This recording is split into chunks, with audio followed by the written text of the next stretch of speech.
Kamusta kayo mga amigo at amiga, and this is the Señorito Jake De Leon, and you are listening to the 123 podcast.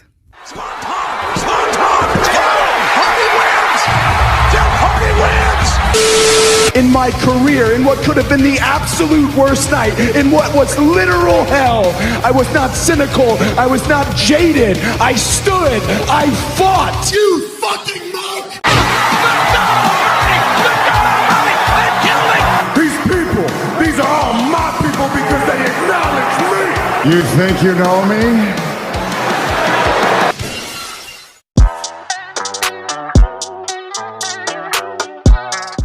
Welcome to the show where we talk anything and everything wrestling. Welcome to the 123 podcast.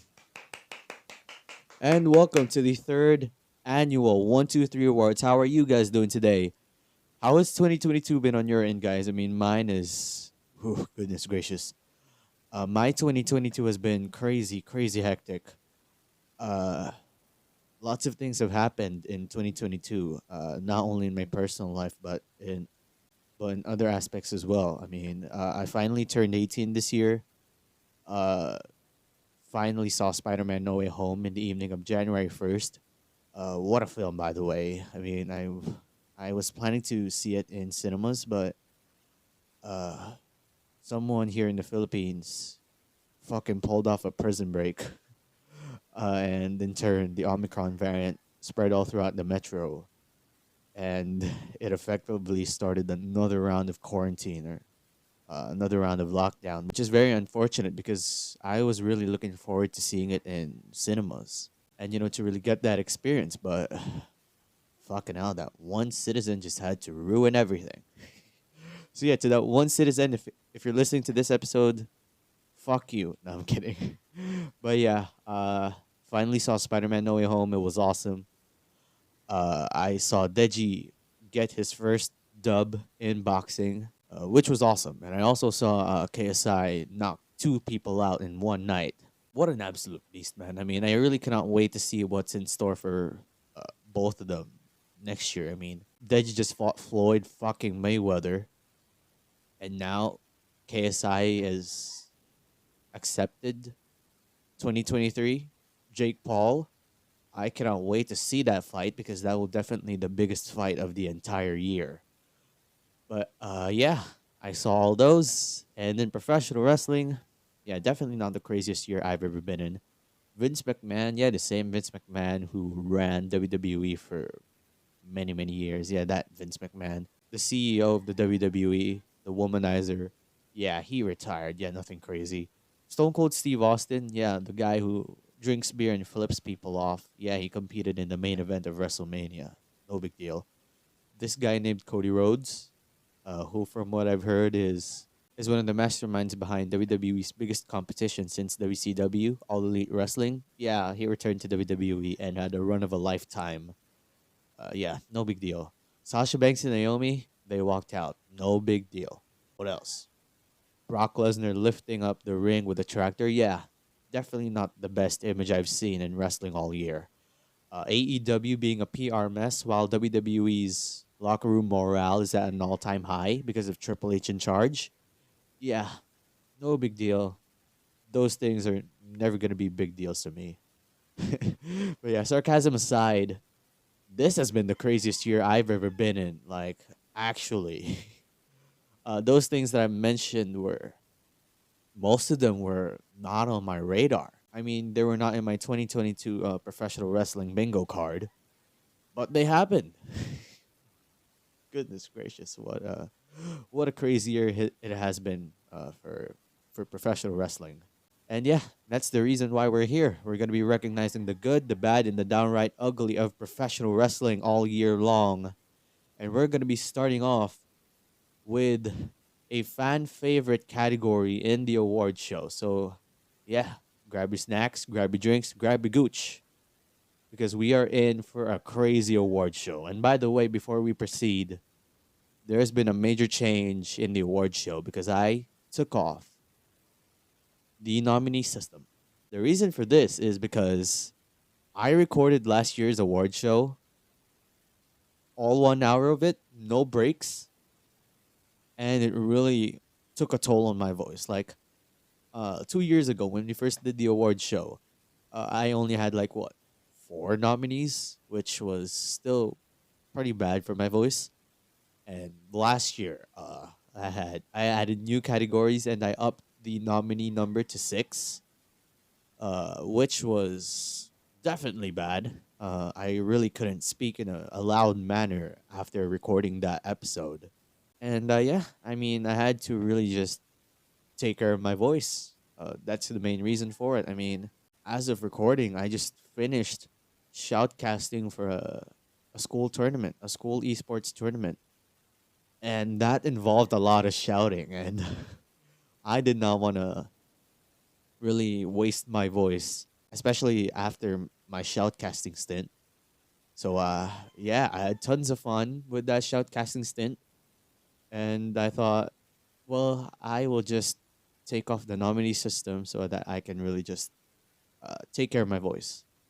So yeah, I'm recording this like a week or two after I got done finishing my shoutcasting stint. So yeah, let's proceed with the award show. Grab your snacks, grab your drinks, and grab your gooch, because we are in for a crazy award show. And we're gonna kick things off with OMG Moment of the Year. So the winner for OMG Moment of the Year for 2022 is the American Nightmare Cody Rhodes returning to the WWE. Whew, this return, man, this is still my favorite return in 2022. I mean, uh, Cody Rhodes started the year being booed out of the building as the TNT champion, and he worked with no contract in that ladder match with Sammy Guevara, which was surprisingly awesome. I mean, I get Sammy Guevara's talent. Cody Rhodes at the time was just in his peak Homelander era, which I really hated. I mean, I was just like bitching and moaning every time I see Cody Rhodes on my screen because he was just that bad. But yeah, he had that one last banger with Sammy Guevara before he left AEW.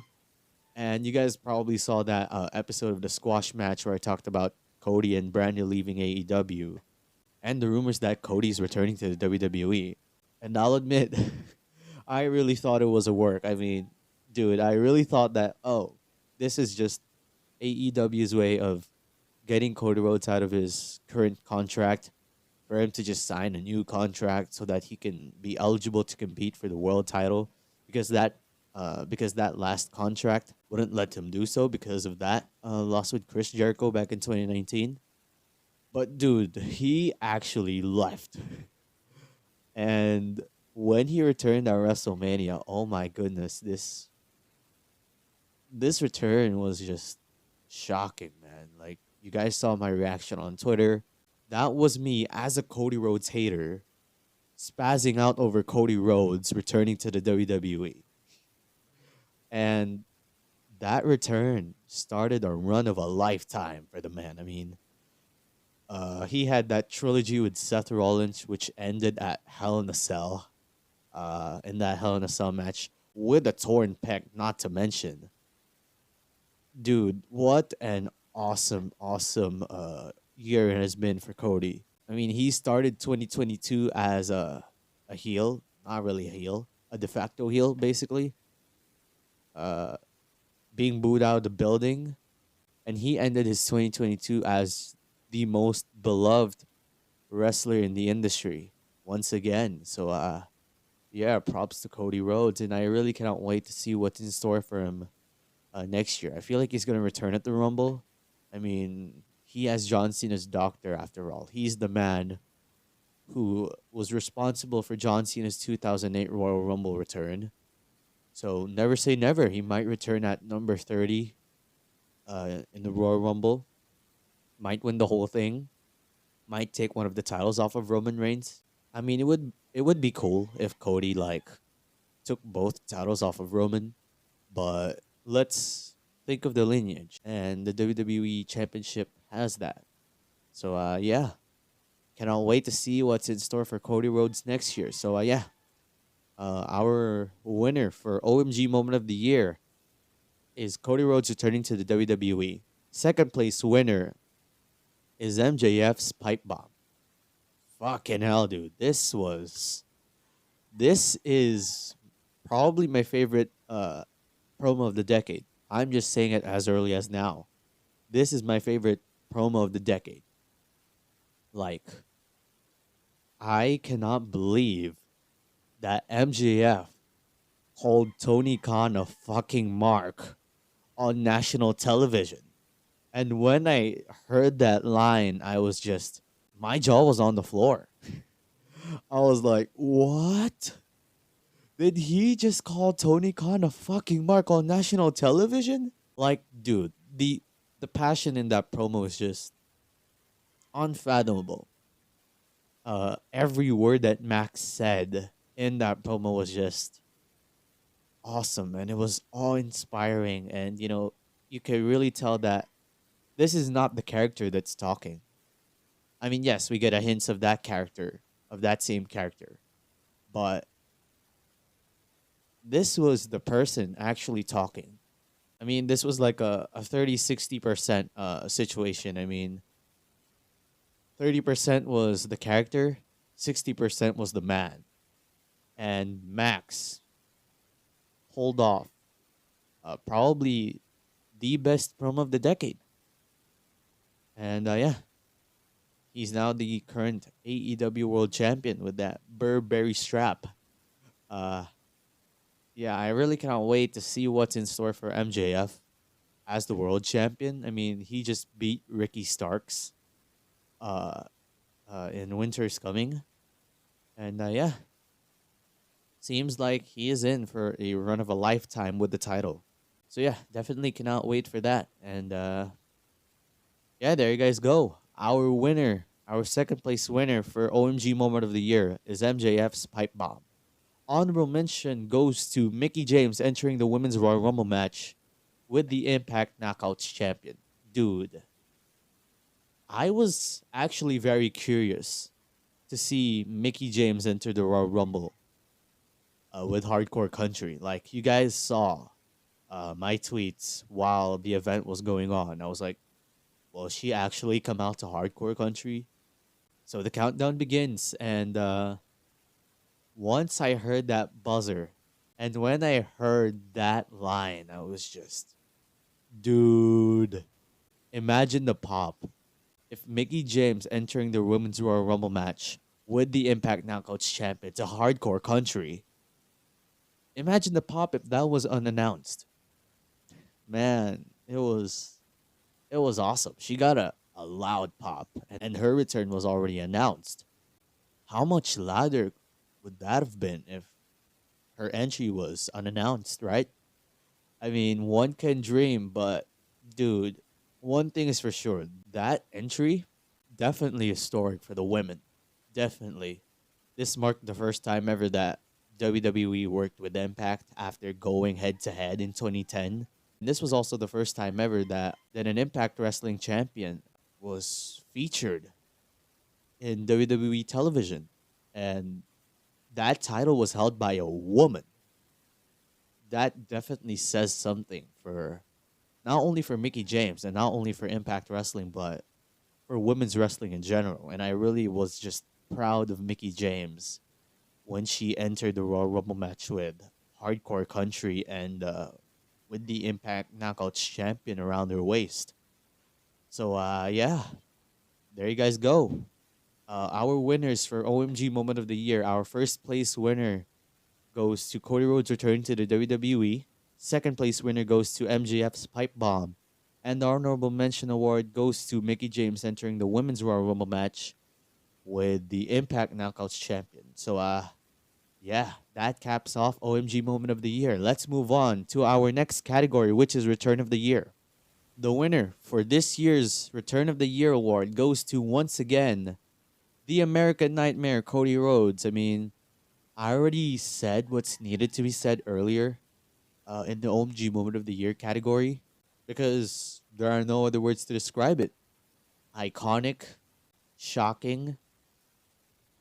I wouldn't really have it any other way.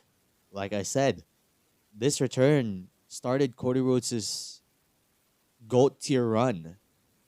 I could go as far as saying that Cody Rhodes' run in the WWE so far has been GOAT tier. I mean, I feel like this is Cody Rhodes' prime year. Like, Cena had '07 as his prime year, as you know, his untouchable phase. I feel like this year is that for Cody Rhodes. Also, very coincidental that these two runs ended because of a torn pec. But yeah, man, Cody Rhodes returned to the WWE, capped off his untouchable phase because every Monday night ever since he's returned was must see television. I mean, you wanted to see Cody Rhodes make an appearance. You wanted to see Cody Rhodes wrestle.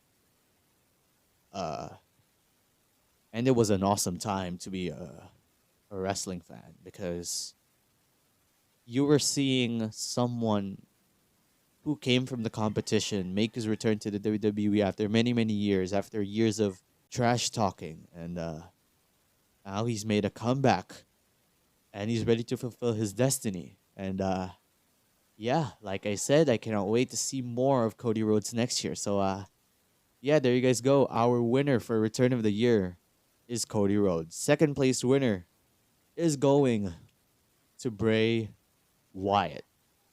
Extreme Rules happened in my birthday here in the Philippines, October 9th. And man, this return was one hell of a birthday gift. I mean, I was watching the pay-per-view or the PLE or whatever it's called now. Uh, I saw the show as one way to celebrate my birthday.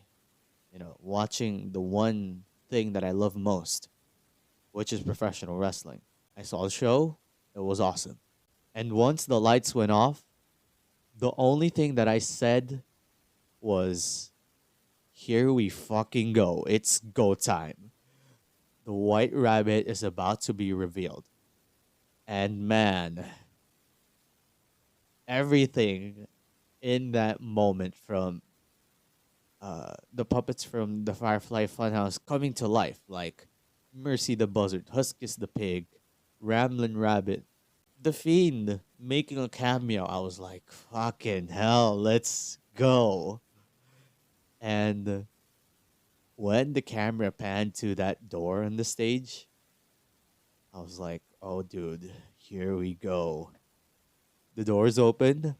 There was a light on the back of it that was reminiscent of Brody Lee's debut in AEW, which is a nice touch. It was a nice subtle touch. I appreciate WWE and Bray for doing that to honor one of their wrestlers. A man with a lamp walks through that door with a white mask.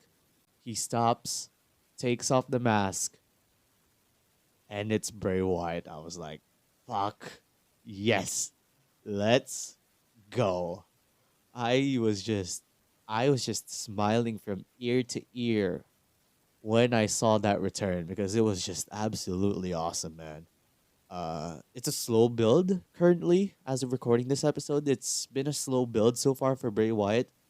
I mean, he has Uncle Howdy so far, and it seems like Alexa Bliss is getting mind fucked by Bray again, which I do not want to see happen personally. But given that Alexi had a fun time working with Bray during that run, go for it. I'm just hoping for a better run this time around between those two. But yeah, it's been a slow build so far, and I cannot wait to see more of Bray Wyatt next year. He might enter WrestleMania as one of the members of the Wyatt Six. We still might see that. And yeah, I am loving his feud so far with LA Knight. It's been awesome. Like I said, it's a slow build towards Uncle Howdy and towards one of the characters in White Six. And yeah, I cannot wait. So yeah, second place winner goes to Bray Wyatt, returning to the WWE. Honorable mention goes to John Moxley, returning from rehab. this return, man, it hit different.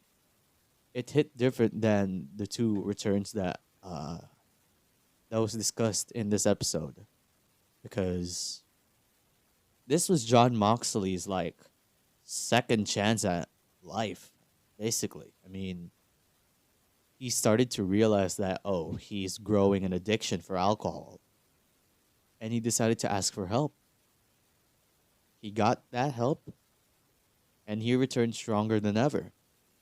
And it felt very empowering because, uh, especially as one of the many people who really struggled with their mental health, especially during the height of the pandemic, I was just, I felt like 2020 was like my rock bottom in terms of my mental health, because 2020 was when I developed severe anxiety. And yeah, I mean, I was really paranoid about COVID and all that stuff. And, I was just, I couldn't sleep at night. My health was greatly affected. And I was never the same. And I realized that. So I just asked for help. Not professional, by the way. I just talked to people who felt the same way. And yeah, eventually, as the days go by, it gotten so much easier to the point that I've overcame it. And John Moxley's return uh, just showed that asking for help goes a long way. I mean, to whoever who's watching or listening to this episode, if you guys are feeling alone, if you guys are feeling down, if you guys feel like you are a big weight in someone's life, go ask for help, because asking for help is not a sign of weakness. It's a sign of courage. It takes guts to ask for help. Uh, and we've lost so many lives because of their battles with their mental health. Recently we lost Jason David Frank, who is well known as the original Green Ranger from the Mighty Morphin Power Ranger series, the Red Zeo Ranger from Power Rangers Zeo, the Red Turbo Ranger from Power Rangers Turbo, and the Black Dino Ranger in Power Rangers Dino Thunder. We lost him because of his struggles with mental health. And now, as of recording this episode, we lost Ellen DeGeneres' DJ Twitch. And as someone who saw him every day on Ellen, back when I was watching the show before, the whole Ellen DeGeneres workspace fiasco came to be. Before all that, I watched the show every day, and Twitch was awesome, man. He was just so kind, and I did not expect to see news about him passing away earlier. But yeah, we have our battles with our mental health. We can address it uh, publicly, or we can address it silently. But the one thing that is really needed to do, if you guys are experiencing that, if you guys are having your battles, is asking for help. Because as CM Punk said, I mean, I don't want to mention his name in this pod after, after the shit that he's done in AEW, but CM Punk summed it up perfectly. If you guys are feeling alone, if you guys are feeling down, if you guys are feeling anxious, feeling depressed, text someone, call someone. Uh, Getting help is not a sign of weakness. And John Moxley returning from rehab uh, was just sentimental to me. It's awesome. Very, very uplifting. And yeah, that promo as well. Awesome stuff. So yeah, return of the year. Honorable mention is John Moxley returning from rehab. So yeah, a very somber ending to a great category. I apologize, but yeah, let's move on to our next category, which is the worst moment of the year. And the winner for worst moment of the year is going to Brawl Out. Fucking hell. That media scrum might have been entertaining, but it was entertaining for all the wrong reasons. CM Punk, or CM Skunk, as I would like to call him now, dropped a pipe bomb in that media scrum. And it's a pipe bomb that would be remembered for generations to come for all the wrong reasons, because this man fucking went off on Hangman Adam Page, embarrassed Colt Cabana, talked shit to the EVPs in front of fucking Tony Khan. Dude, it was just messy, man. Like, ever since Punk returned after he got injured, dude, it was downhill from there for Punk. And yeah, it was evident in this promo. I wouldn't even call it a promo, but it was really evident in the media scrum that CM Punk has a big ego problem.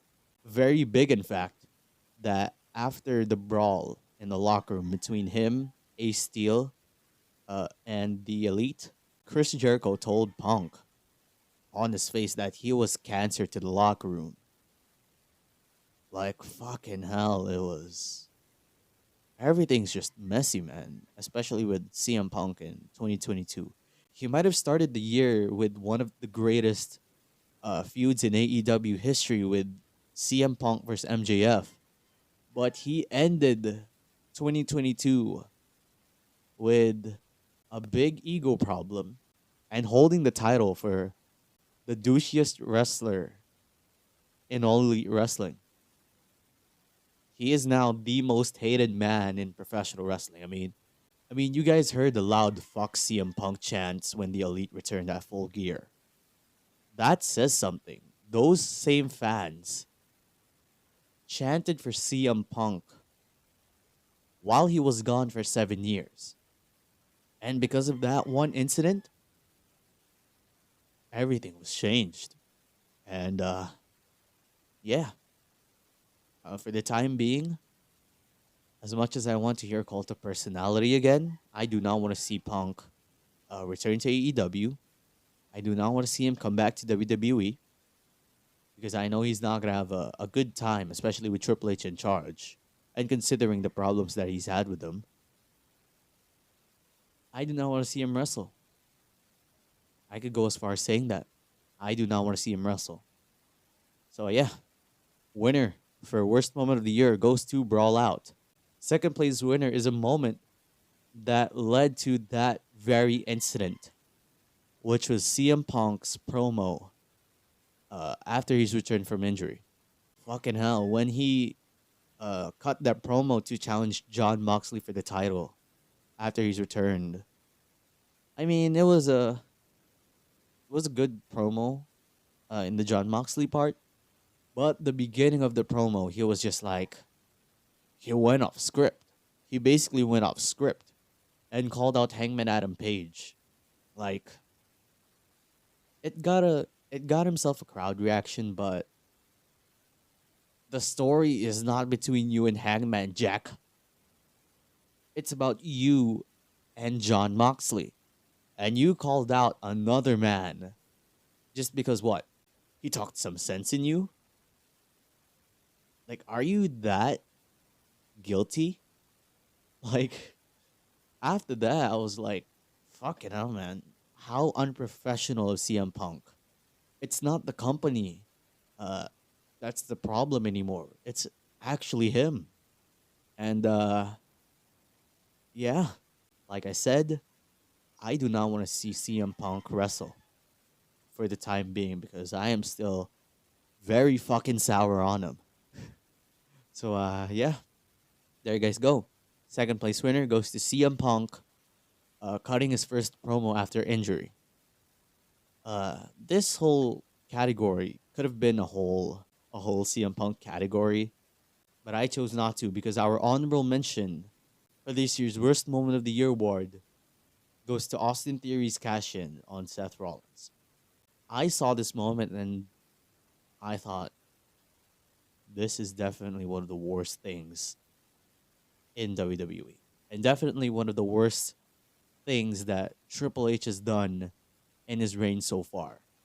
But I put this in the honorable mentions section because it seems like Triple H is really trying his best to fix the mess that was this cash-in. Because Austin Theory, let's be honest, looked fucking stupid cashing in that Money in the Bank briefcase on a mid-card title. Like it was already that bad when he cashed it in on the US title. But when he lost,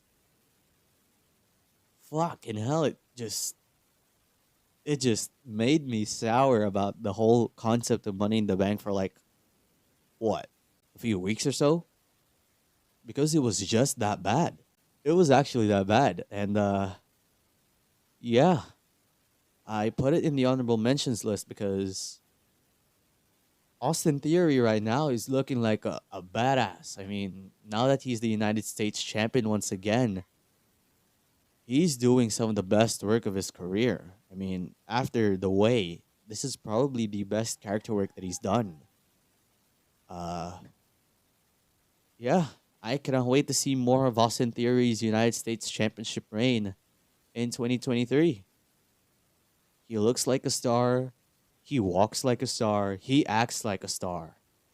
And yeah, cannot wait. So there you guys go.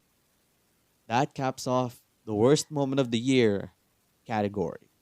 Winner is Brawl Out. Second place winner is CM Skunk cutting that promo after he returned from injury on Dynamite. And honorable mention goes to Austin Theory's cash-in on Seth Rollins. So there you guys go. That caps off the worst moment of the year. And from worst moment of the year, we move on to the best moment of the year. And that is coming up shortly. Our winner for best moment of the year goes to Sami Zayn joining the Bloodline. How are y'all doing? Let me ask y'all that. How are y'all doing? There's only one answer to that.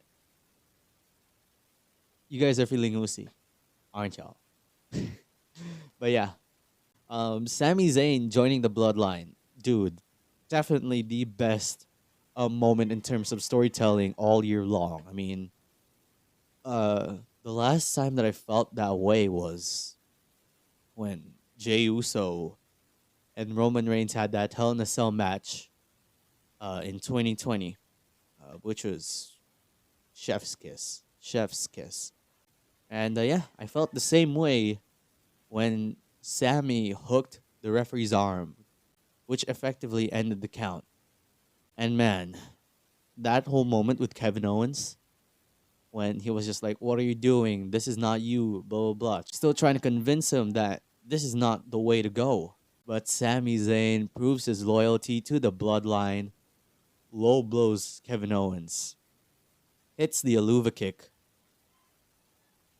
gives Jey Uso an opportunity to hit KO with a splash, and giving them the victory. Dude, what an awesome moment. Let's not forget Jey Uso hugging Sami Zayn after the match. What a moment that was, ladies and gentlemen. And yeah, I don't want to see the Bloodline kick out Sami Zayn anytime soon. And I feel like that's the plan. But I don't want to see that anytime soon because that would be very unfortunate. That would be very heartbreaking. So yeah, our winner for best moment of the year goes to Sami Zayn joining the Bloodline. Second place winner is going to MJF winning the AEW World title at Full Gear.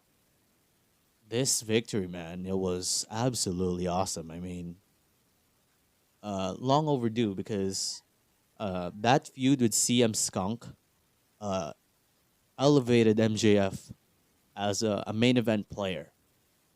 And after he cut that pipe bomb, that just further cemented his status in the company. And yeah, when he won the AEW World Title at Full Gear with the help of William Regal, I just couldn't help but clap for MJF because he actually did it. He deserves it, man. He absolutely deserves it.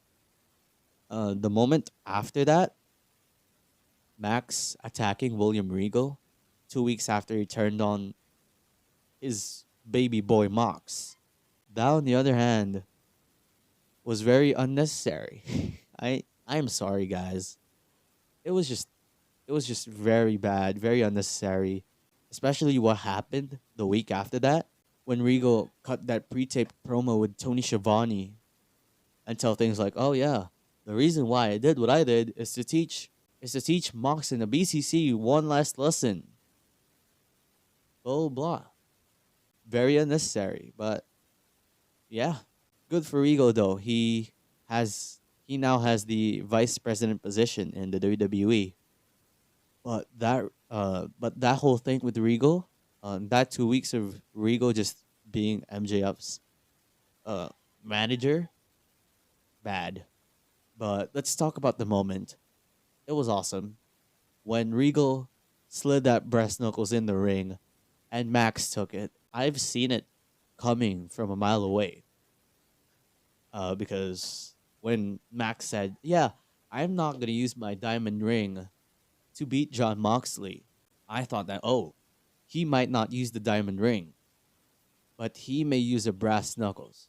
And where does he get that? From good old man's man, William Regal. And he got it. What an awesome victory for MJF. What a heel. And yeah, the start of the reign of terror of Maxwell Jacob Friedman was at that night. And I wouldn't really have it any other way. So there you guys go. Second place winner goes to MJF, winning the AEW World Title. Honorable mention goes to the inception of Usi. Oh man, this segment has to be the best segment of the year because it was just so good, so awesome. Sami Zayn was like, "Yeah, I'm trying to make peace. The tribal chief says he wants peace." And then Jay was like, "I don't give a damn what the tribal chief said." And I was like, "Oh my goodness, you just done fucked up, my guy." Or rather, you just done fucked up my dog. But yeah, dude, I was like, "Oh, dude, you're fucked up. You do not want to piss the tribal chief off," and you did. And then Sammy with a save, man. Oh man, bless his soul.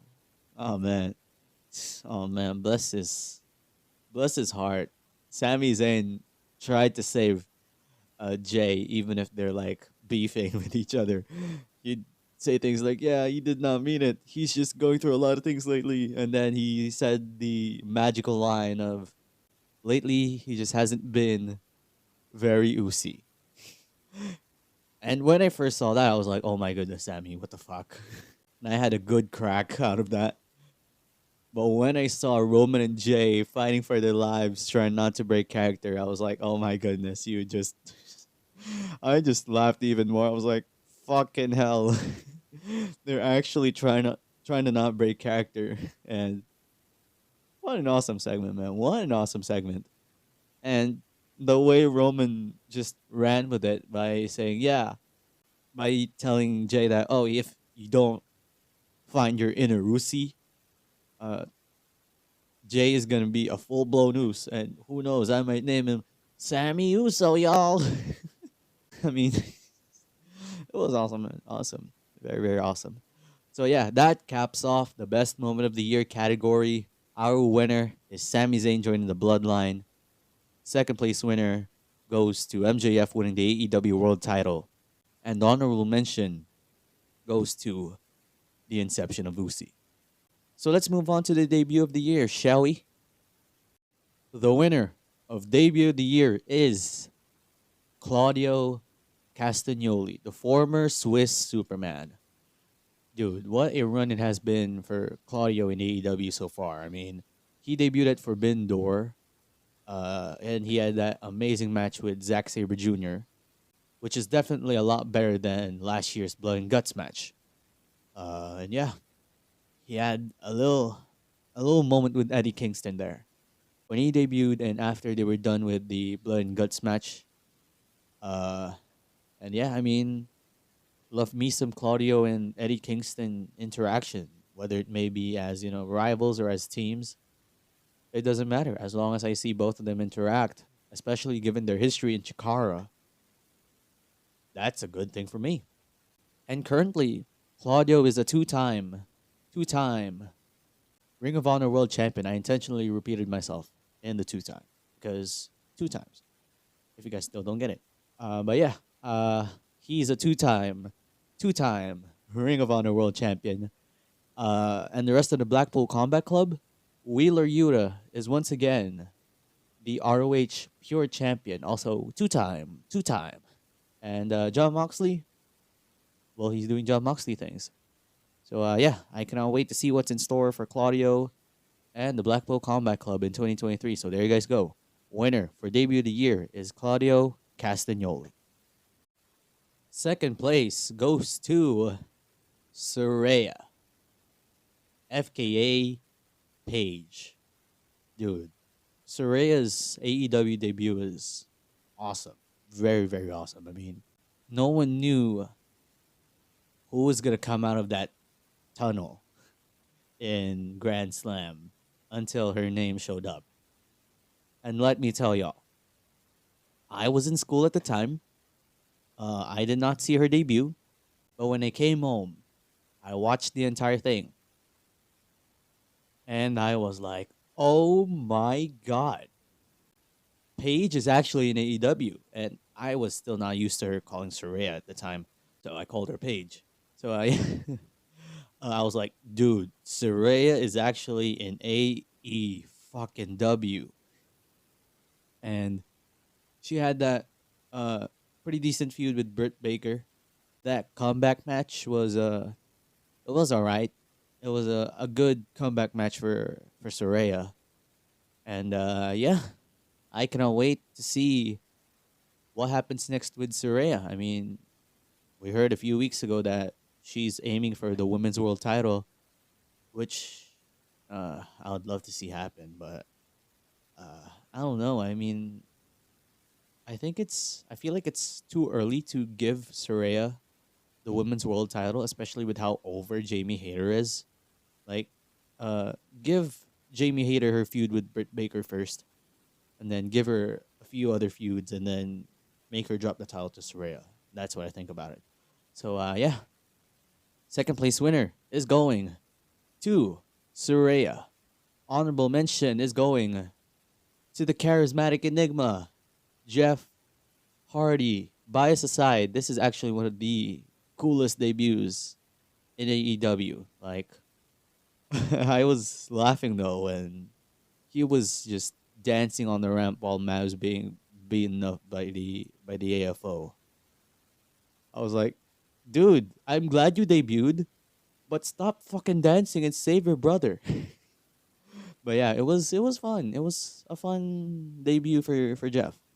I mean, he pulled out the Swanton Bomb, which is absolutely fantastic. And then he had that match with Darby and Sting against the AFO. Was it the AFO? I'm not sure. I cannot really remember. I don't know. It was like that match where Jeff hit the Swanton on like that little groove on the wall. And he landed on through the table. And, I don't really remember what match that was. But yeah, that match was good.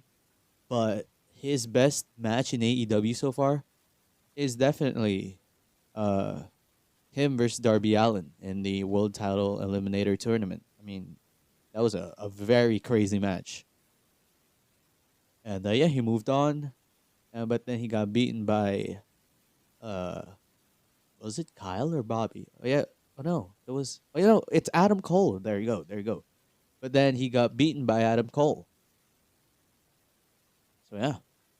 But the reason I put him in the honorable mentions list is that Jeff ended his 2022 in a rather sad way because he got arrested for another DUI and he got suspended by AEW.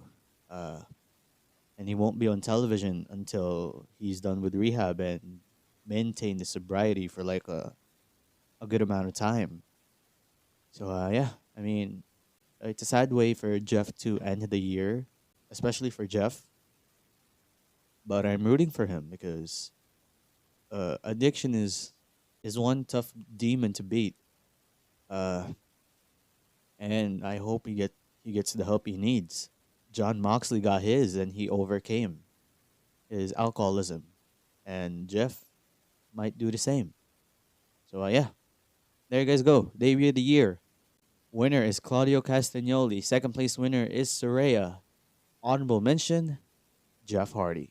Now let's move on to Feud of the Year. And the winner for Feud of the Year is CM Punk versus MJF. You guys happy now? I called him CM Punk. Yeah, whatever. I'm going to call him CM Skunk afterwards. So yeah, winner is CM Skunk versus MJF. Hate saying that name after what he did at All Out. So yeah, gotta recognize it. MJF versus CM Skunk. You know what? Fuck it. I'm gonna call him CM Punk. Yeah, CM Punk versus MJF, definitely the best feud in AEW, and not only the best feud in AEW, the best feud in pro wrestling. Definitely this year, especially when the feud really picked up its pace last February. It was awesome when Punk brought out that picture of him and Max at a fan signing. I for sure know that Punk was still signed with the Fed at the time. Yeah, I'm calling the WWE the Fed, okay? It's the one time I'm going to say that. So yeah, whatever. Yeah, that was a signing when CM Punk was still signed with the WWE. Max was there. And many, many years later, Punk brought out that same picture and said, yeah, this might be the best day of your life, but to me, it was Friday. And that really broke Max. And we got that awesome promo a week later, giving everyone the background story of MJF and why he's acting that way. And yeah, I love it. I love the whole promo. The dog collar match, awesome stuff as well. Wardlow getting that pop was awesome, man. And yeah, I was looking forward to another CM Punk MJF feud when Max returned at All Out. But CM Skunk strikes again. His ego took over him, and boom. I'm not looking forward to that feud at all now. So yeah, CM Punk, CM Skunk, put a dunker face in the water. No, I'm kidding. But yeah, feud of the year goes to MJF versus CM Skunk. I'm kidding. Yeah, there you go. Second place winner is going to Brock Lesnar versus Roman Reigns. This is probably the most entertaining between Roman Reigns and Brock Lesnar. I mean, with Cowboy Brock, oh my goodness, Cowboy Brock it's awesome. Like, you know, the whole MMA shtick from Brock has gotten so stale in 2020 that when he returned last year, he looked like a farmer. And then he would talk just by himself, no Paul Heyman. And he would cut some of the best promos of his career. Like, knock, knock, who's there? Bobby. Bobby who? Exactly. So yeah, add that with Roman Reigns' serious character now. Awesome stuff. The match at WrestleMania let people down because of the way they hyped it. I myself was let down. But they really made up for it at SummerSlam in that amazing last man standing match. And yeah, if that was the last Brock Lesnar versus Roman Reigns match, which I doubt, then that's a great way to cap off the feud. So yeah, there you guys go. Second place winner goes to Brock Lesnar versus Roman Reigns.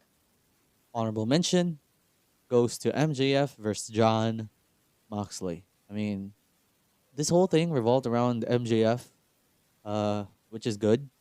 The only thing that was lacking here, and that's why I put this in the honorable mentions list, was the involvement of John Moxley. And yeah, I mean, this mostly revolved around Max's history with William Regal. And because of that, I saw the heel turn coming a mile away. But still, it was a good storyline for what it was. And yeah, that's why I put in the honorable mentions list. Not a bad feud, not a good feud. It's just that those two that I mentioned earlier are a lot better. So yeah, there you guys go. Feud of the year winner is MJF versus CM Skunk. Second place winner goes to Brock Lesnar versus Roman Reigns, and honorable mention goes to MJF versus John Moxley. Let's move on to match of the year. And the match of the year award for this year goes to Cody Rhodes versus Seth Rollins inside Hell in a Cell. One of the best Hell in a Cell matches I've seen in a long time.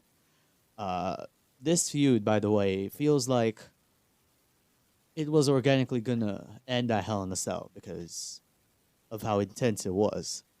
It's not like, oh, we have a pay-per-view coming up called Hell in a Cell.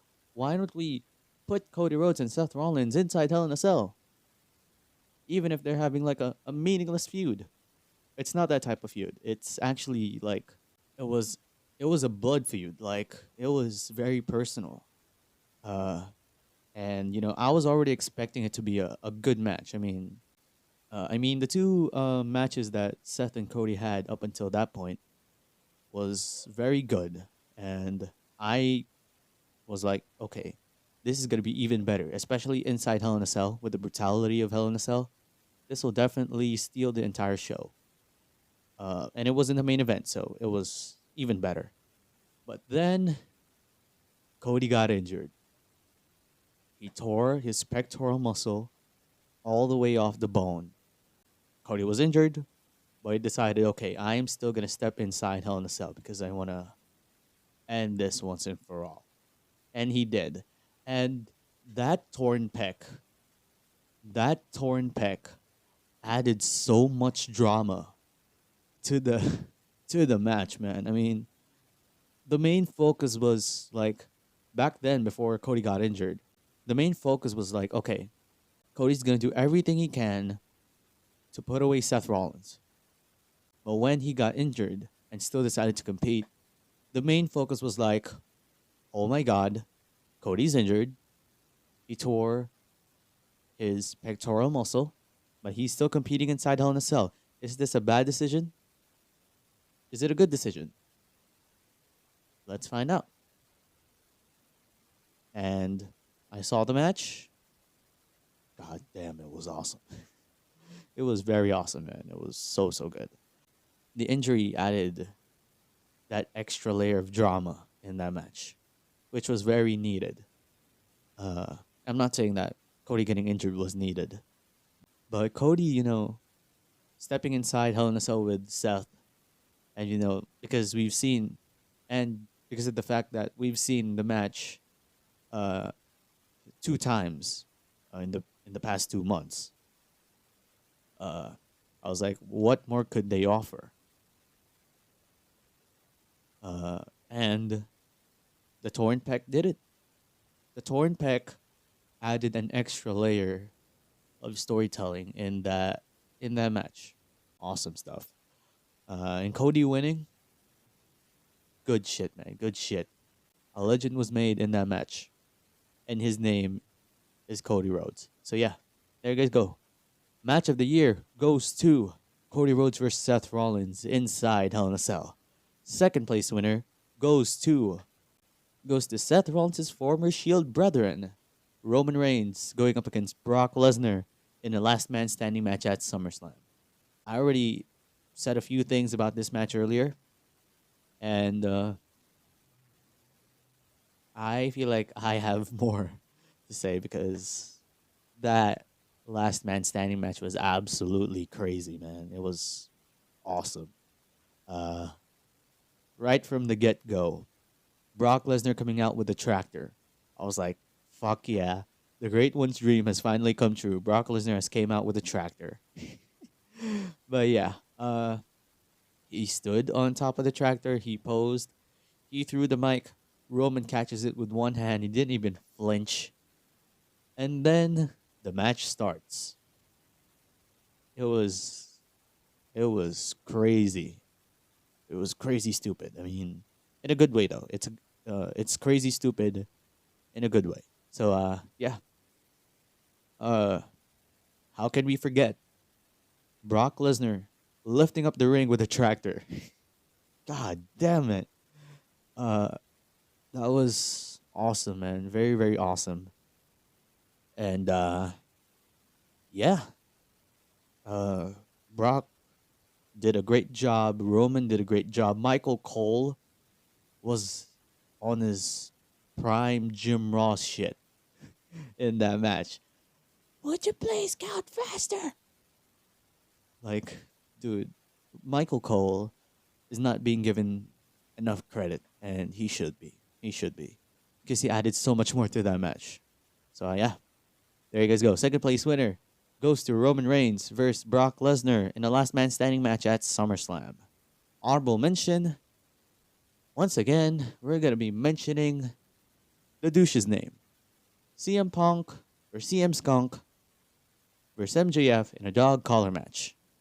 This match is great. In terms of drama, it's awesome. The brutality, especially because it's a dog collar match, the brutality's there. Wardlow getting that pop, awesome. He got a pop on a match he wasn't even a part of. Good stuff. Good stuff.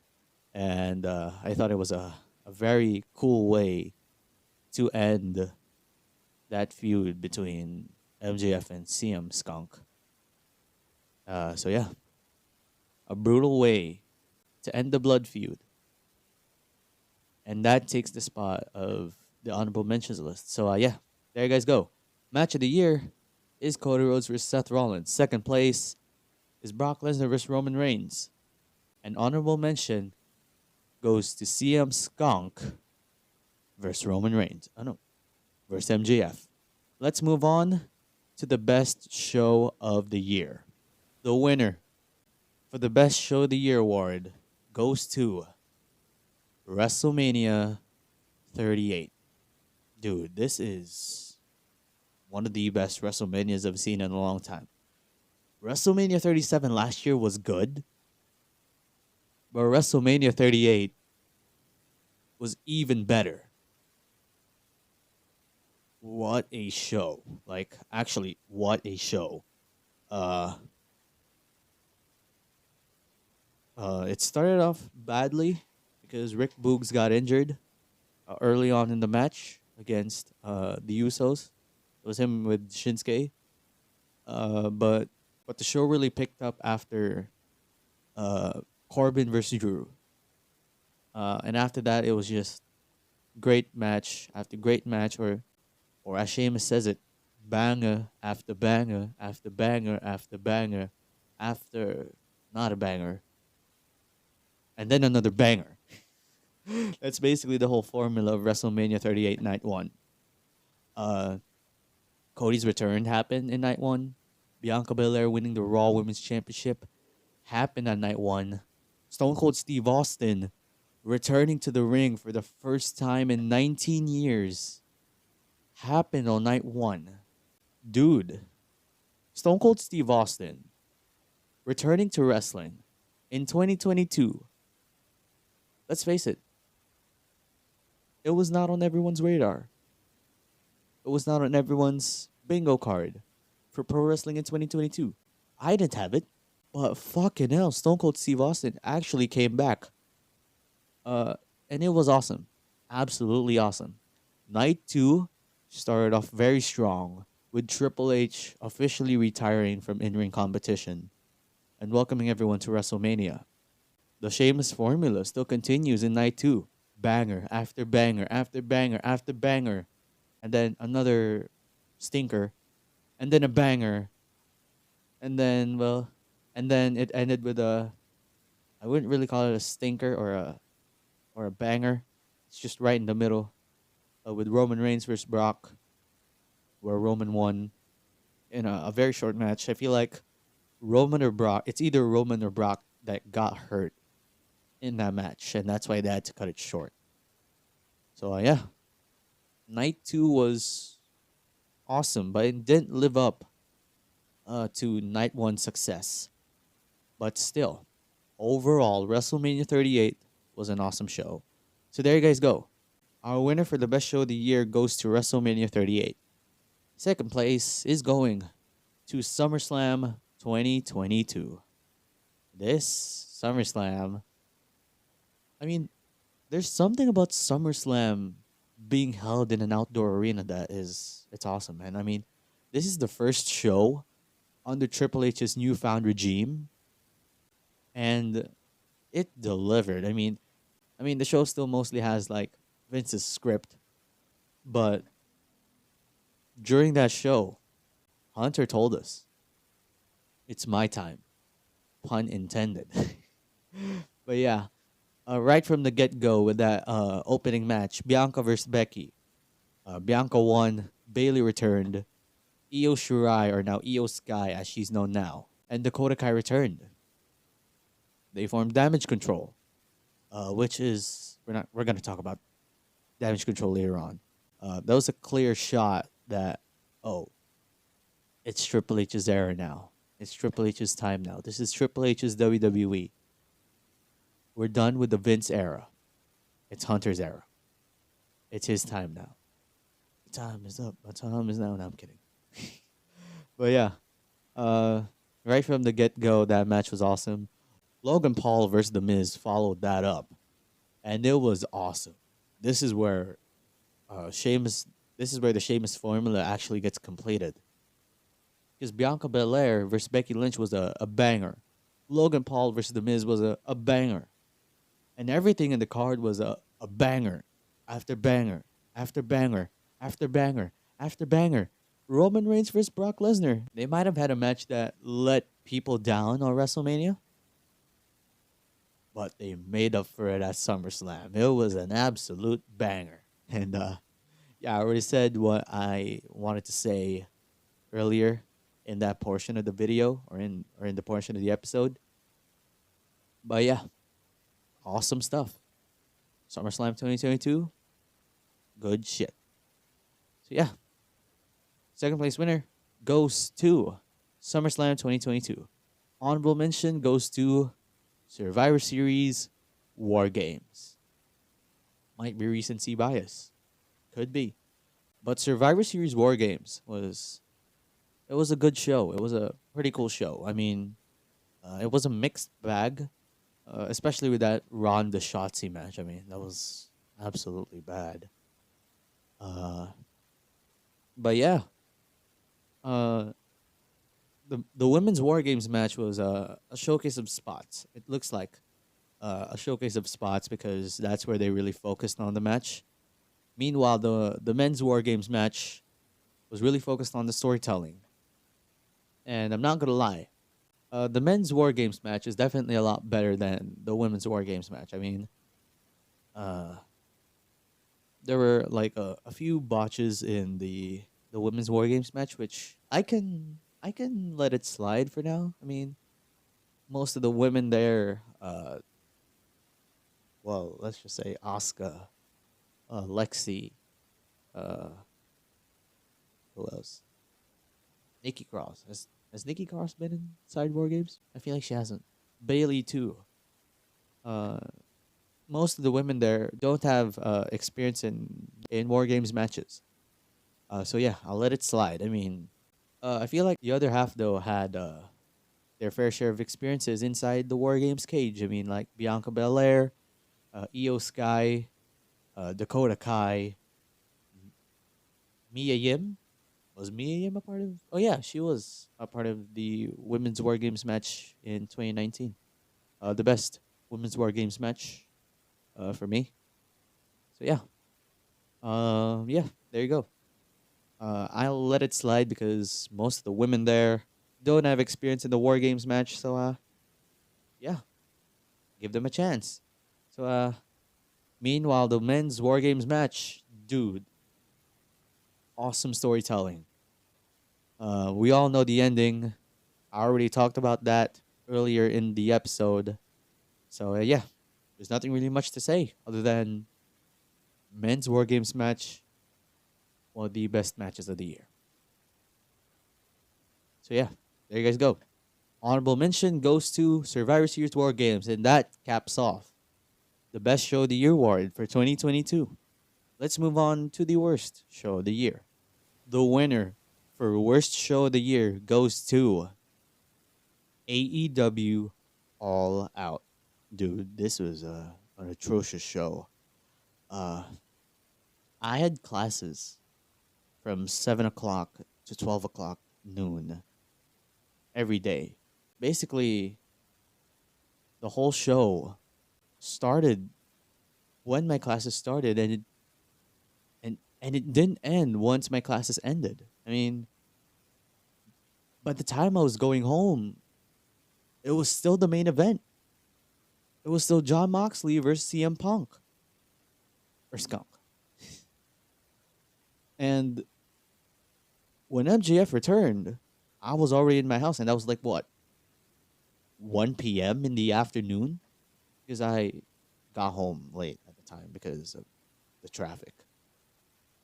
But yeah, a long show with an overbloated card.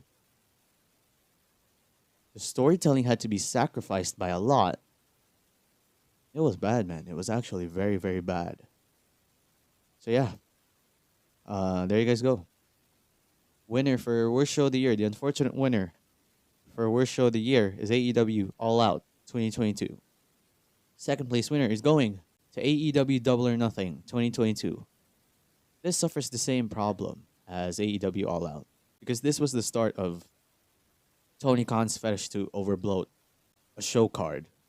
This was the start, and it was a very tiring watch. It was a very tiring watch. I mean, the show started at the time when I was at the gym working out, and that was like what, that was the main show. It started at 8. I wake up at 7, and that was 0 hour, and it went up until 12 noon. It was a, well, yeah, let's add the fact that I was tired from working out, but the show itself, aside from anarchy in the arena, it was bad. That match between Punk and Hangman, well, decent. Punk got his title, and then he got injured 3 days later because he jumped in the crowd and broke his fucking foot, and it was downhill from there for Punk. So yeah, show is bad. It was pretty bad, and yeah, I wish Tony Khan doesn't overbloat the cards for next year, because by doing that he's actually going to lose a lot of viewers because it results in bad matches. So yeah, there you guys go. Second place winner for worst show of the year goes to AEW Double or Nothing 2022. Honorable mention goes to Ric Flair's last match. I wouldn't really add this into the main winners list because this was mostly a one match show. Kind of like how WrestleMania 18 was. But WrestleMania 18 was actually better. But this one, man, this was a hard watch. And this was not because of an overbloated show card. This was because of 70-plus-year-old Ric Flair almost dying inside the ring. Fucking hell, Rick. I mean, stay retired. Like, you do not need to do this. Like, it was just so atrocious, man. Like, the build-up, not gonna lie, was actually pretty good. But, that whole thing. But, that whole match was just a hard match to watch. And it's not Andrade's fault. It's not Jeff Jarrett's fault. It's not Jay Lethal's fault. it's definitely Ric Flair's fault. It's by almost dying inside the ring. It made me just want to turn off my screen. And I did. I didn't finish the match. I did not finish the match because it was just so scary. Very hard. It's a very hard match to watch. Definitely falls onto the worst matches ever category. So yeah, not Andrade's fault, not Jeff Jarrett's fault. I mean, he could still go in the ring. Definitely not Jay Lethal's fault. It was mostly Ric Flair's fault. The man's 70 plus years old, and he's out here bleeding like it's Niagara Falls and faking a heart attack. Like, fucking hell. He even said it on his post match promo that, oh, I don't remember half of what happened in the match. I may have passed out twice. And that's a sign, Rick. Stay fucking retired. So yeah, there you guys go. Honorable mention goes to Ric Flair's last match, and that caps off the worst show of the year. Let's head to our last few categories here in the award show. We're going to kick the latter half off with the worst male wrestler of the year award. And the winner, the unfortunate winner for worst male wrestler of the year goes to CM Skunk. CM Punk. You guys already know. I fucking hate CM Punk this year. Like, I fucking hate him. Like, actually, fucking hate him. He might have started the year strong with MJF in that amazing feud. But after that, it was downhill from there. He had that feud with Hangman. He got pissed because Hangman talked some sense in him. And then he got injured. And then he came back. He called out Hangman in a promo about John Moxley. And then he went off on Colt Cabana and Hangman again. And he talked a lot of shit on the EVPs in front of Tony fucking Khan. And then they had that brawl. Give me a fucking break with CM Skunk. I do not want to talk about him here on the show, especially for the time being. I'm actually like, I fucking hate him. Like, I was very happy when he returned. I still feel that CM Punk's debut in AEW is still one of the greatest returns of all time, because he returned after 7 years in pro wrestling, after he vowed to never wrestle again. Like, actually, never again. But he came back, and I loved it. A year later, I fucking hate the guy. So yeah, a parting message to CM Skunk. Fuck you, Punk. Fuck you, Punk. Fuck you, Punk. Fuck you, Punk. Same sentiment as the Full Gear crowd. Yeah. So there you guys go. Winner for worst male wrestler of the year is CM Skunk. Second place winner, I put an S on the category. It's worst male wrestlers. And it's going to the Jericho Appreciation Society. What a bad group. Like, a big downgrade from the Inner Circle. Like the Inner Circle actually had grit in them. This was just pure silliness. What happened to Jake Hager? He was once a powerhouse in the Inner Circle. And now he's bragging about a hat? Chris Jericho. He was badass with the Inner Circle. And now he's marking out over Sammy Guevara and Ty Conti, or Ty Mello, tongue kissing every time they make their entrance, winning the ROH World title and calling himself the Ocho. And the tag team, what happened to the tag team? Santana and Ortiz was actually better. I don't even know who the fuck Jericho's with. Like, the tag team, like, I don't know them. I don't even remember. Like, are they 2.0 back in NXT? Are they the same 2.0 from NXT? Like, it's bad, man. Like, Actually, so bad. Sammy Guevara, too. Let's talk about him for a sec here. Sammy Guevara. Sammy fucking Guevara is one of the cancers in AEW's locker room. Like, he may be a good wrestler. I get it. He's a good wrestler. But fucking hell, he has a very bad attitude problem. Like, he's actually having problems with everyone backstage. From Eddie Kingston, who he body shamed, by the way, to Andrade El Idolo, among others. And let me tell y'all, one of the main reasons why AEW's locker room is a PR mess right now is because of Sammy Guevara. And what does Tony Khan do? Gives them the TV time. He gives Sammy and Ty Mello all the time in the world to town kiss on stage.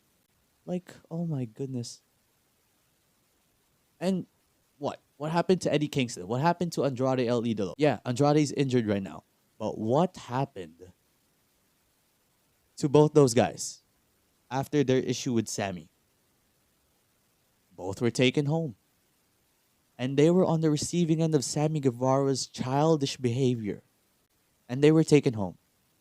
Meanwhile, Sammy's given all the TV time, given all the time in the world to tongue kiss with his wife.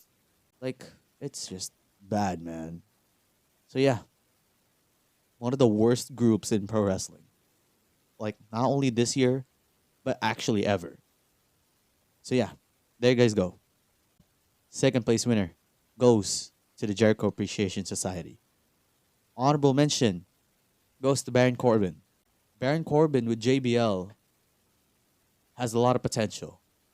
But so far, that potential is not being fulfilled. JBL is a good mouthpiece. I mean, he's a bully inside and outside the ring. So there you guys go. He plays the role perfectly. JBL plays the perfect heel mouthpiece for Baron Corbin. And that's not to take away for Baron Corbin's great mic work. But his promos were very bad, especially prior to JBL coming back. His promos were absolutely atrocious because he's just gotten so stale, like actually so stale. Last year he was getting over because of the broke ass bum ass Corbin gimmick, which was absolutely amazing. I hope WWE brings that back. But as a heel, he's just gotten so much stale, and that's just sad. But right now, with his partnership with JBL, it's just not doing it for me. I mean, they're not really fulfilling its potential yet. So yeah, that's why I put them in the honorable mentions list, because I feel like this whole JBL partnership that Baron Corbin is doing is actually gonna lead to something pretty cool. It's just not happening right now. So yeah, there you guys go. Honorable mention goes to Baron Corbin. So there you guys go. That caps off the worst male wrestlers of the year. Winner is CM Punk. Second place goes to every male wrestler from the Jericho Appreciation Society. And honorable mention goes to Baron Corbin. Let's move on to the best male wrestler of the year. The winner for Best Male Wrestler of the Year award is... Get ready, y'all. Put those ones up, because we're about to acknowledge the Tribal Chief for the second year in a row, because Male Wrestler of the Year is going once again to the head of the table, Roman Reigns. I mean, dude is absolutely dominant as champion. I mean, he started off the year as Universal Champion. He fired Paul Heyman, fired with air quotes. And then Paul Heyman eventually turns heel on Brock and proves his loyalty to the Tribal Chief.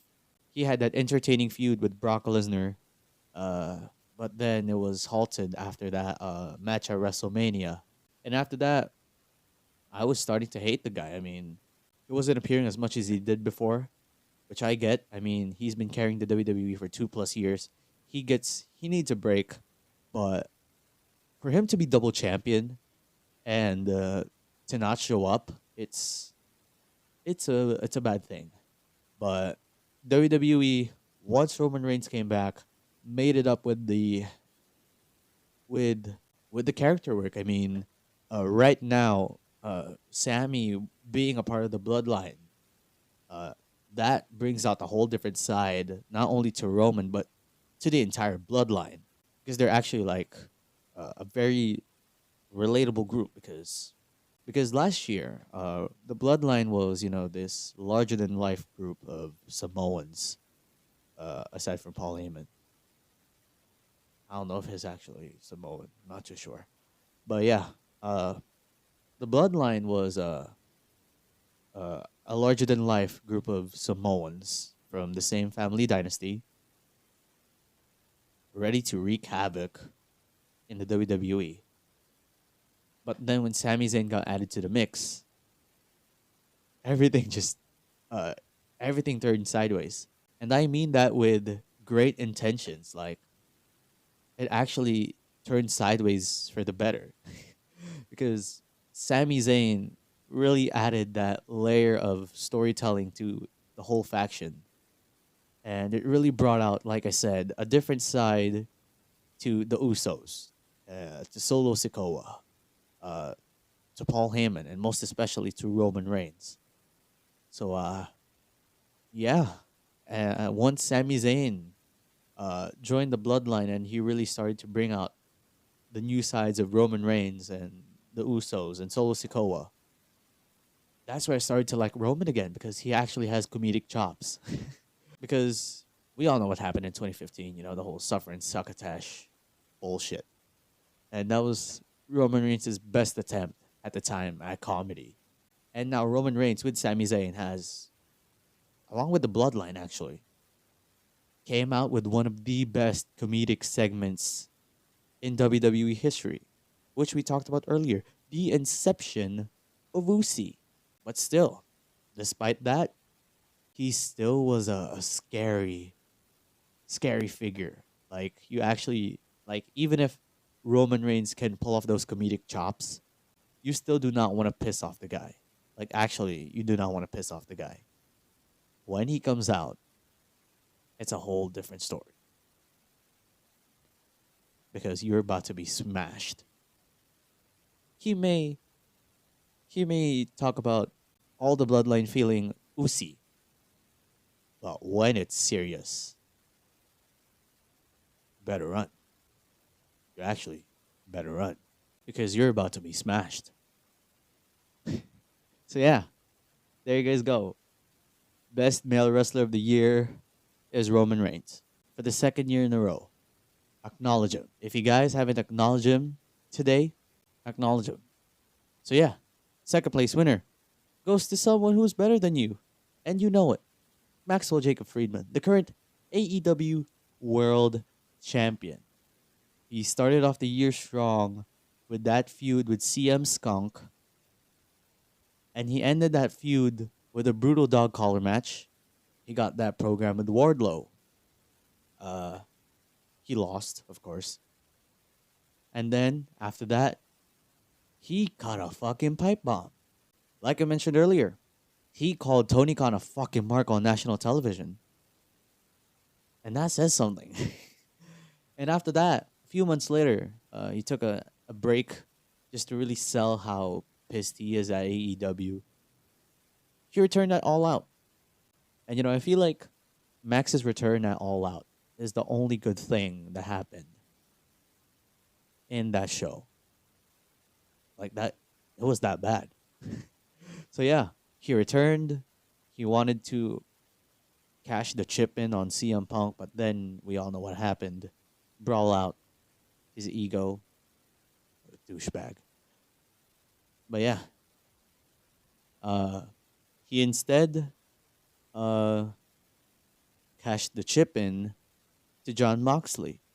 And he became the world champion. And as of recording this episode, he had a banger of a match with absolute Ricky Starks on Winter is Coming. Good shit, man. Like, MGF just keeps getting better and better as the years go by. And by the time that 12 o'clock hits, January 1st, 2024, the bidding war of 2024 is about to commence. And let's see. You might see MJF go to the competition. You might see MJF stay with AEW. But one thing's for sure. The reign of terror of MJF it's just getting started. And you guys are in for a treat. So yeah, there you guys go. Second place winner goes to Mr. Maxwell Jacob Friedman, the current AEW World Champion. The man who's better than us, and we know it. So yeah. Honorable mention goes to Seth Rollins. Dude. This whole drip god thing, definitely the best in terms of Seth Rollins' character work. I mean, we thought that he couldn't beat the architect persona that he had back in 2015. But he did. He somehow did. The mind games that he plays to his opponents is everything to me. It's everything to me. Look at the Royal Rumble. He came out wearing the Shield gear with the Shield's entrance theme. He even walked out through the crowd. Like, that's how you get into your opponent's head. Like, it's actually very good. Hell in a Cell. Another great example. Cody Rhodes came out first. Seth Rollins came out next. What type of drip, you ask, Seth Rollins comes out to? Polka dots. Obviously a shot at how WWE or WWF at the time handled Dusty Rhodes. Like, Dusty Rhodes, back when he was in NWA and WCW, was a great wrestler. And, like, he was actually cutting some fire promos. I mean, you think we could forget Hard Times? You think we could forget about that? Because no, I do not think I will ever forget about that promo. And when he came to the WWF, he was wearing fucking polka dots. And that's what Seth wore to really get in the head of Cody Rhodes. And yeah, he did a great job, man. I mean, his old feud with Matt Riddle as well. It was awesome. He's having that feud right now with Bobby Lashley and Austin Theory. Good stuff too. And I really cannot wait to see how, the drip god or the visionary will continue his dance in 2023. So yeah, there you guys go. Honorable mention goes to Seth freaking Rollins. Let's move on to the worst female wrestler of the year award. The winner for worst female wrestlers of the year award. That's probably a clue already. God, this hurts. This actually hurts. I actually feel hurt saying this, but Damage Control is the winner of this year's worst female wrestlers award. Like, oh my goodness, dude, so much wasted potential with Damage Control. Like, I actually had high hopes for Damage Control when they debuted at SummerSlam. But they just kept fucking losing. And, it was just bad, man. It was bad. I mean, Io and Dakota might be the current women's tag team champions.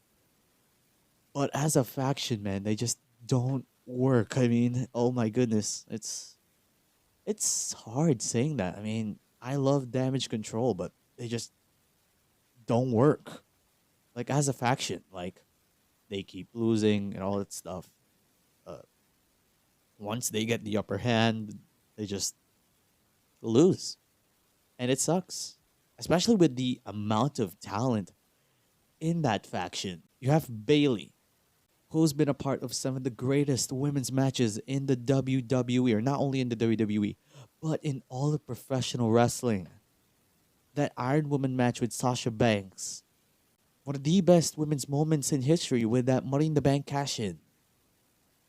You have Io Shirai or Io Sky, one of the greatest female wrestlers in the world right now. You have Dakota Kai, a brutal striker. And boom, they just don't work. Oh my goodness, that sucks. So yeah, I'm gonna stop talking about damage control before I get actually hurt. So yeah, there you guys go. Winner, the unfortunate winner for worst female wrestlers of the year is damage control. Second place winner goes to Nikki Cross. I don't fucking get what she's doing right now. The start of the year, you know, she was still ASH and all that stuff. One of the worst gimmicks I've ever seen. She looked so stupid. And then she turned on Rhea Ripley. But then she started ditching the mask, teasing the return of Nikki Cross. And it happened. And not gonna lie, I was happy that the gimmick was back. But right now, I still don't get what she's doing. She's teasing a return for Sanity? I don't know. Could be. If Sanity returns and Nikki joins them, then it might change my mind. But for now, I feel like Nikki Cross is one of the worst female wrestlers in the year. Second place winner goes to Nikki Cross, or ASH, or whatever you want to call it. SHIT. Fuck. So yeah, honorable mention goes to Dana Brooke. She was 24/7 champion for 100 plus days before Nikki Cross took the title, barely threw it in the bin. And that's how the whole 24/7 shtick said goodbye, basically. But yeah, Dana Brooke, definitely not a good female wrestler, especially for this year. It's a weird time to be a Dana Brooke fan. So yeah, there you guys go. Honorable mention goes to Dana Brooke. Now let's move on to the last category of the awards show, which is the best female wrestler of the year. Our winner for best female wrestler of the year goes to Rhea Ripley. Dude, she is actually doing an amazing job. She started off pretty wonky, with being stuck in a weird position in the roster. And then she started to align herself with Liv Morgan, and then she turned on her. She joined the Judgment Day. At first, I really didn't have high hopes for her being a part of the Judgment Day. But right now, dude, the Judgment Day is actually looking like a big threat in the roster, which is amazing.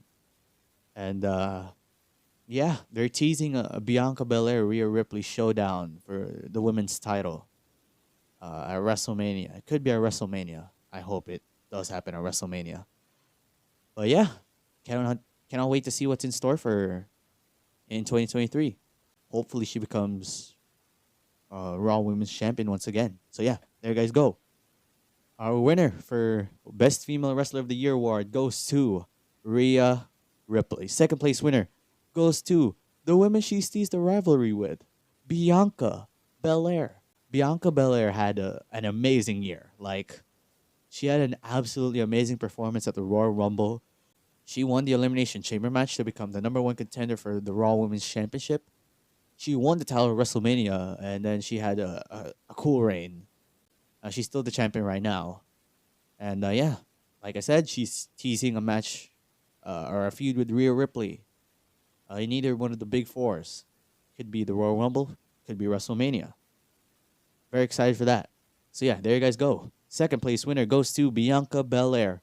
Honorable mention goes to the new NXT Women's Champion, Roxanne Perez. Dude, she has had an awesome year. From being Cora Jade's protege at the start of the year to now becoming the NXT Women's Champion, it's bittersweet because it came to the expense of Mandy Rose. And then the next day, she was released. I woke up today learning about her being released. But yeah, Roxanne winning the title, awesome stuff. And I cannot wait to see more of her reign in 2023. So there you guys go. That caps off the Best Female Wrestler of the Year award, and that caps off this year's 123 Awards. Thank you guys so much for listening. I hope y'all enjoyed. I hope you guys have a Merry Christmas, a prosperous New Year. And yeah, can't wait to see y'all in 2023. Merry Christmas, y'all filthy animals. This has been JM. This has been the 123 Podcast. Peace.